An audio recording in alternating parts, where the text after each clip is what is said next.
Hallelujah hallelujah hallelujah hallelujah. धन्यवाद धन्यवाद धन्यवाद। प्रेमी पिता परमेश्वर, हम आपका धन्यवाद करते हैं आज के इस समय के लिए जो आपने हमें दिया है। प्रभु, हम आपकी महिमा करते हैं, आपके नाम की स्तुति करते हैं, आपके नाम की तारीफ करते हैं, आपकी प्रशंसा करते हैं। आज के समय के लिए हम धन्यवाद करते हैं जो प्रभु आपने हमारे जीवन में दिया है। यीशु मसीह के नाम में हर एक सुनने वालों को, हर एक देखने वालों को पिता परमेश्वर हम आपके हाथों में देते हैं। आइए पवित्र आत्मा हमारे होठों से होकर बातचीत करिए। आज का वचन लोगों के जीवन में अद्भुत रीति से कार्य करने पाए। प्रभु यीशु मसीह, हम सब बातों में प्रभु आपको महिमा देते हैं, आपके नाम को ऊंचा उठाते हैं। पिता, सब कुछ आपके नियंत्रण में देते हुए प्रार्थना यीशु मसीह के नाम से मांगते हैं, आमीन। Shalom everyone, Jesus messenger ministry में एक बार फिर से हम आप सभी का स्वागत करते हैं और मैं आशा करता हूं कि आप और आपका परिवार प्रभु यीशु मसीह में सुरक्षित होंगे। मेरे प्रियो, आज परमेश्वर मुझसे और आपसे एक विशेष विषय के ऊपर बात करना चाहता है और जिस विषय के ऊपर परमेश्वर मुझसे और आपसे बात करना चाहता है वो विषय बहुत महत्वपूर्ण है और उसे ध्यान से सुने। और यदि आज आप अपने आप को अकेला समझ रहे हैं और यदि आप ऐसा सोच रहे हैं कि मेरे अपनों ने, मेरे खास लोगों ने मुझे छोड़ दिया है और कोई मेरे साथ नहीं है और कोई मेरा साथ नहीं देता, यदि आप अकेलेपन में होकर आप निराशा में हैं, आप अपने आप को यदि आप ऐसा सोचते हैं मेरा कोई साथ देने वाला नहीं है, तो आज के इस वचन को बहुत ध्यानपूर्वक सुनिएगा। और आज का वचन आपके जीवन में बहुतायत की आशीष को लेके आएगा और आपकी लाइफ को भी बदल देगा। आज का जो मेरा विषय है वो विषय ये है कि आज भी परमेश्वर संभालता है। देखिए, हमारे अपने कोई हमें संभाले या ना संभाले, लेकिन परमेश्वर हमें संभालता है और परमेश्वर हमारी रक्षा करता है, हमारी मदद भी करता है। मैं अपनी लाइफ से कुछ बातों को वचन के साथ शेयर करना चाहूँगा। बाइबल के अंदर भजन संहिता 27:10 में लिखा है, मेरे माता पिता ने तो मुझे छोड़ दिया परंतु यहोवा ने मुझे संभाल लिया। एक समय था मेरे प्रियो, जब मेरे अपनों ने छोड़ दिया, त्याग दिया। और मैं आपको एक बात बताऊं, शुरू से ही मेरे अपनों ने कभी भी मुझे कोई पास्टर का दर्जा या मुझे प्रभु का सेवक करके उन्होंने कभी भी नहीं देखा। और मैं इस बात से कोई टेंशन भी नहीं लेता और इस बात से मुझे कोई भी दिक्कत भी नहीं है। बाइबल के अंदर लिखा है कि मेरे माता पिता ने मुझे छोड़ दिया परंतु यहोवा ने मुझे संभाल लिया। आपको मालूम है, एक समय ऐसा था जब मैं बहुत ज़्यादा अपने आप में निराशापन को महसूस कर रहा था, अपने आप को अकेला समझ रहा था। जब चारों तरफ मैं दृष्टि घुमाता, अपनी नज़रें घुमाता था, तो मुझे ऐसा लगता था कि जीने से क्या फ़ायदा है, मर जाना ही अच्छा है। मैं बाइबल के अंदर से एक बात को मैं आपको बताना चाहता हूँ। परमेश्वर के वचन में जब हम मत्ती उसकी 10:36 में पढ़ते हैं, वहाँ पर ऐसा लिखा है, मनुष्य के बैरी उसके घर ही के लोग होते हैं। इस बात को जब प्रभु ने मुझे सिखाया, और आपको मालूम है सबसे ज़्यादा मेरा विरोध अगर होता रहा तो मेरे अपनों के द्वारा होता रहा। मेरे अपने लोगों ने ही मेरे बिगाड़ का कारण, मिनिस्ट्री को रोकने का कारण, मिनिस्ट्री खराब करने का कारण, मेरी लाइफ को बिल्कुल तितर बितर कर देने का कारण मेरे अपने लोग थे। लेकिन फिर भी मैं उन्हें कोई दोष नहीं देता, मैं उन्हें ब्लेस करता हूँ, मैं उन्हें आशीष देता हूँ कि परमेश्वर उनको बहुतायत से आशीष दे। यूहन्ना 14:18 में प्रभु यीशु मसीह ने मुझसे कहा, मैं तुम्हें अनाथ नहीं छोड़ूंगा, मैं तुम्हारे पास आता हूँ। एक समय मेरी हालत बहुत ख़राब थी। कई बार मैं सोचता था कि जीने से कोई फ़ायदा नहीं, आत्महत्या कर लेना ही ज़्यादा अच्छा है। क्यों? क्योंकि जब अकेलापन किसी को परेशान करता है, जब अकेलेपन में इंसान होता है तो उसके दिमाग में बहुत सारी उल्टी सीधी चीज़ें चलती हैं। एक बात को मैं बताना चाहता हूँ, यशायाह 49:15 में लिखा है, एक दूध पिलाने वाली माँ अपने बच्चों को भूल सकती है और अपने लड़के पर दया ना करे। हाँ, वह भूल सकती है, परंतु यहोवा ने कहा है मैं तुझे नहीं भूल सकता, क्योंकि 16 पद में लिखा है, मैंने तेरे चित्र को अपनी हथेली में बना रखा है। मेरे प्रियो, कई लोगों को धन का लालच था, कई लोगों को प्रॉपर्टी का लालच था, कई लोगों को पैसों का लालच था। मेरे अपनों को पैसों का लालच था, धन का लालच था, घर का लालच था। मैं रोड में भटकता था, कभी रेलवे स्टेशन में सोता था, कभी कहीं कहीं पर मैं अपनी लाइफ को ऐसे व्यतीत करता था। लेकिन कई बार मेरे ख्याल दिल में आते थे कि जीने से अच्छा है मर जाना ठीक है। लेकिन प्रभु ने मुझे एक बात को कहा। यूसुफ की लाइफ से परमेश्वर ने मुझे कुछ बातें सिखाई। यूसुफ के जो बैरी थे और यूसुफ के जो शत्रु थे, कोई बाहर से नहीं थे। यूसुफ के शत्रु उसके भाई थे, उसके घर के ही लोग थे, उसके अपने थे। और मेरे प्रियो, यूसुफ के साथ उन्होंने कैसी कैसी क्या क्या उसके साथ किया। उसको गड्ढे में डाल दिया, उसको बेच दिया। पोतीपर के घर में जाने के बाद उसके ऊपर झूठा आरोप लगा के उसको जेल में डाल दिया गया। लेकिन यूसुफ चुपचाप परमेश्वर के साथ चलता रहा। एक ऐसा समय आया, एक बार जब मैं अपने लोगों के पास गया, मैं अपनों के पास मदद मांगने के लिए गया। उन्होंने घर बंद करके, दरवाज़ा बंद करके मुझे सारे लोगों ने पीट कर, मुझे मार कर, मुझे धक्के मार के घर से बाहर निकाल दिया, मेरे अपनों ने। और मैंने इस बात को सोच लिया कि जब कोई सहायता करने वाला नहीं है, जब कोई हेल्प करने वाला नहीं है, जब कोई साथ देने वाला नहीं है, तो मैंने एक बात को ठान लिया। और वो ये बात थी जो प्रभु ने मुझसे कही है। ये कोई बात मेरे मन के विचार के नहीं है, लेकिन परमेश्वर के वचन ने मुझसे बात करना शुरू किया। क्या?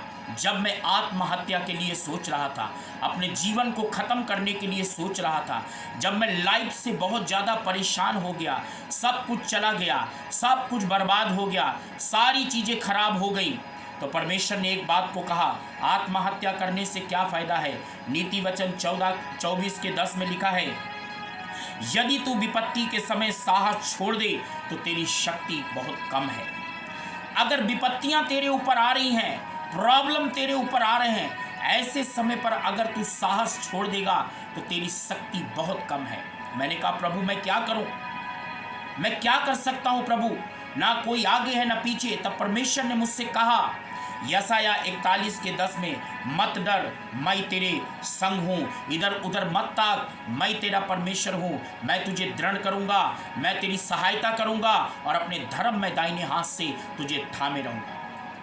मेरे प्रियो, मैं आपको एक बात बताना चाहता हूँ, इसमें कुछ गलतियाँ मेरी भी थी, क्योंकि मैं जल्दबाजी में कुछ ऐसे गलत निर्णय ले बैठा था। मेरे गलत निर्णय के कारण, मेरे गलत निर्णय लेने से सब कुछ तबाह हो गया, सब कुछ खत्म हो गया, सारी चीज़ें चली गई। और जब मैं अकेलेपन में बैठकर इस बात को सोच रहा था कि जीने से कोई फ़ायदा नहीं है, तब प्रभु ने एक बात को कहा, नो, हिम्मत मत हार, आगे बढ़। अगर तुझे आगे बढ़ते हुए जाना है तो मैं तेरे संग हूँ। और यदि तू इस प्रकार से सोचता है, मैं आत्महत्या करना है, मैं मर जाना है, तो ये बातों को सोचने से ज़रूरी नहीं है, क्योंकि मैं जीवन देने के लिए आया हूँ और बहुतायत का जीवन देने के लिए आया हूँ। उसी दिन मैंने ये निर्णय ले लिया। क्या निर्णय लिया? मैंने ठान लिया कि कभी भी वापस मुड़कर नहीं देखेंगे।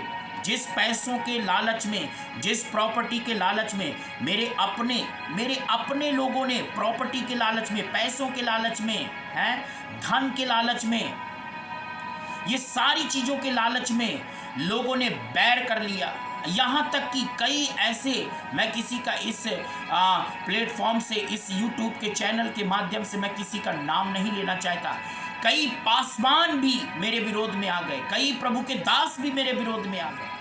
बीघापुर नाम की एक जगह थी, वहाँ पर हम सेवकाई करते थे, और उस जगह पर 2 पास्टर मुझे ढूंढते हुए चले गए, और वो सोचने ये लगे कि मैं कुछ गलत करता हूँ, और मुझे बड़ा ढूंढा, क्योंकि उनकी नज़र में मैं गलत दिख रहा था। गलत जब अपने लोगों की नज़र में मैं गलत था, तो दूसरों की नज़र की तो क्या बात करें। उसी दिन मैंने ठाना, उसी दिन मैंने ये निर्णय लिया, I will never turn back, I will never look back. मैं कभी भी पीछे नहीं देखूंगा। मैं आगे की तरफ देखूंगा और सारी चीज़ों को भूल जाऊंगा, प्रॉपर्टी को त्याग दूंगा, पैसों को भी त्याग दूंगा। मैं वापस पलटकर भीख मांगने नहीं जाऊंगा, मैं वापस पलटकर सहायता पाने नहीं जाऊंगा, क्योंकि बाइबल में लिखा है विपत्ति के दिन अपने भाई के घर में मत जाना, अपने अपनों के घर में नहीं जाना। और बाइबल में यिर्मयाह में यह भी लिखा है अपनों से सचेत रहना, भाई पर भी भरोसा मत रखना, संगी से चौकस रहना। ये प्रभु ने मुझे जब ये बातें कही उसी दिन मैंने निर्णय ले लिया कि मर जाऊंगा, मेरा जीवन समाप्त हो जाए, लेकिन मैं पीछे पलटकर नहीं देखूंगा। मेरे प्रियो, यदि आज आप अकेलापन फील कर रहे हैं, आपको ऐसा लगता है मेरे अपनों ने छोड़ दिया है, आपको ऐसा लगता है मेरे माता पिता ने, मेरे भाई बहनों ने मुझे छोड़ दिया है, आप बिल्कुल टेंशन मत लीजिए। परमेश्वर आपको संभालने की क्षमता रखता है। संभालने वाला परमेश्वर आपके साथ है। आपको इधर उधर ताकने की जरूरत नहीं है, क्योंकि परमेश्वर कहता है मैं तेरे संग हूं, मैं तेरी सहायता करूंगा। आप किसी की तरफ मत देखिए। एक समय पर मैं याद करता हूं जब मेरी जेब में 1 रुपए भी नहीं था, मेरी जेब में 1 पैसा भी नहीं था। जहां पर मेरा पालन पोषण किया गया, उन लोगों ने मुझे धक्के मारकर, पीटकर, मारकर, सारा परिवार मिलकर पीटकर भगाया। रात का समय था, आज भी मुझे मालूम है, और मुझे श्राप देकर इस बात को कहा जिंदगी भर तू रोड में भटकता रहेगा, जीवन भर तू धक्के खाता रहेगा, जीवन भर तेरी दशा खराब हो जाएगी। और यहां तक बहुत सारे ताने मुझे मारा, लेकिन मैं ऐसे लोगों को यीशु के नाम में आशीष देता हूं, मैं ब्लेस करता हूं। एक दिन मुझे यीशु मसीह के सिंहासन के सामने खड़ा होना है और उन लोगों को भी खड़ा होना है। अरे मैंने तो न जाने कितने ऐसे पासवानों की गलतियों को अपने ऊपर ले लिया। मैंने अपनी आंखों से कई ऐसे पासवानों को, जो पास्टर कहते हैं, उन्होंने बेविचार किया, अडल्ट्री किया, गलत काम किया, और उसको मैंने अपने ऊपर ले लिया। मैं बेइज्जत हो गया, मेरी बदनामी हो गई। और वही पासवान चारों तरफ इस बात को फैलाने लगे कि देखो जी, इसने क्या किया है, इसने गलत काम किया है, फलाने के साथ गलत काम किया, ढिकाने के साथ गलत काम किया है। मेरे प्रियो, आप अकेले नहीं हैं, सेनाओं का यहोवा आपके साथ है। यदि आप ऐसा सोच रहे हैं तो आप सोचना बंद कर दीजिए। यदि आपको ऐसा लगता है कि मेरा कोई नहीं है, मेरा कोई साथ देने वाला नहीं है, तो मैं आपसे कहना चाहता हूँ आज ही इस बात को विश्वास कर लें कि परमेश्वर आपके साथ है। वो ना कभी आपको छोड़ेगा, ना कभी आपको त्यागेगा, ना कभी वो आपको धोखा देगा। मेरे प्रियो, आपके रोने के दिन खत्म हो गए। एक समय था जब मैं प्लेटफॉर्म की टिकट लेकर, एक बहन को मैं याद करता हूँ, गोमती बहन, कभी कभी उनके घर के बाहर सीओडी के अंदर उनका घर पाया जाता है, कभी कभी उनके घर के बाहर भी हम जाकर सो जाते थे। और कभी कभी उनके आपस में जब परिवार में झगड़े होते थे तो प्लेटफॉर्म की टिकट लेके सेंट्रल रेलवे स्टेशन में वहाँ पब्लिक के बीच में चुपचाप जाकर सो जाते थे। 10 रुपए की एक पॉलीथीन मिलती थी, उसको नीचे बिछा लेते। ये कोई ख्याली पुलाव नहीं है, ये कोई मनगढ़ंत बातें नहीं हैं, लेकिन मैं धन्यवाद देता हूं उन लोगों का, परिवार का, भाई बहनों का, माता पिता का, और ऐसे उन तमाम सेवकों का जिन लोगों ने कभी सेवक समझा ही नहीं है, तुच्छ समझा है। ऐसे लोगों को मैं ब्लेस करता हूं, आशीष देता हूं। अच्छे अच्छे घर बनाओ, अच्छी अच्छी प्रॉपर्टी तुम्हारे पास आने पाए, अच्छे अच्छे बंगले, अच्छी अच्छी गाड़ियां आए, और प्रॉपर्टी के लालच में और आपस में भाई में झगड़ा कराओ, आपस में बिखराव कराओ, आपस में अलगाव कराओ। एक दिन तुम्हें और मुझे प्रभु के सामने खड़ा होना पड़ेगा। प्रभु इन वचनों के द्वारा आपको बहुत आशीष देने पाए।